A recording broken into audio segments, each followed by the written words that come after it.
Concave mirror के लिए find करना है ये रिलेशन, सॉरी कॉनकेव के लिए फाइंड करना, कॉन्वेक्स के लिए। ठीक है, तो कॉन्वेक्स मिरर हम ड्रॉ करते हैं।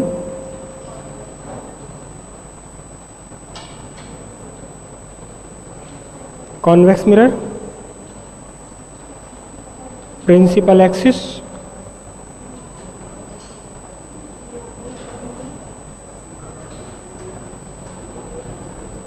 ठीक है, वैसा का वैसे ही। अभी रुक जाइए, पहले देख लीजिए, बाद में करना आप। एक लाइट रे इंसिडेंट हुई parallel to principal axis, it appears to diverge from focus. ठीक है, और इस बार फिर से वही काम करना है हमने। ये पॉइंट ए है, ये पॉइंट आपका बी है, तो आपने बी और सी को ज्वाइन करना है, लेकिन इस बार मिरर के पार निकाल देना है इसे। तो अब ये क्या है, अब ये वही नॉर्मल है, this one is angle of incidence और रिफ्लेक्टेड के साथ बना हुआ एंगल ऑफ रिफ्लेक्शन। ओके, इसे आप एंगल 1 ले लें, इसे आप एंगल 2 ले लें। एक स्टेप इसमें एक्स्ट्रा है। पहला step angle I equals angle R, law of reflection.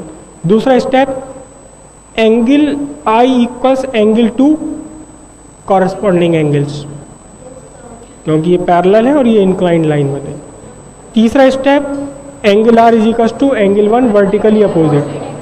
तीनों को आपस में कंपेयर करेंगे, जो इनमें से दो बार आ गए उसे हटा दीजिए, एंगल 1 इक्वल्स एंगल 2 आपका फाइंड हो जाएगा।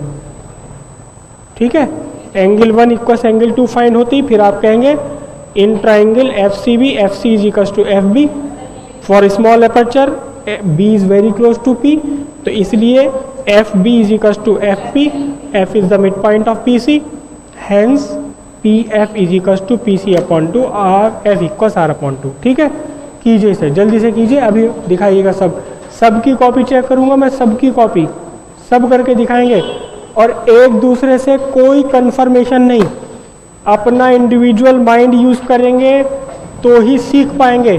अगर बराबर वाले का देखेंगे, दिखाइए तेरा क्या हो रहा है, देखिए मेरे से क्या आ रहा है, तो आप नहीं सीख पाएंगे, कॉन्फिडेंस आप में नहीं आएगा। इंडिविजुअल माइंड से कीजिए, बराबर वाला के कपड़ों में आग लग जाए मतलब नहीं कुछ भी, चुपचाप अपने काम में लगे रहो।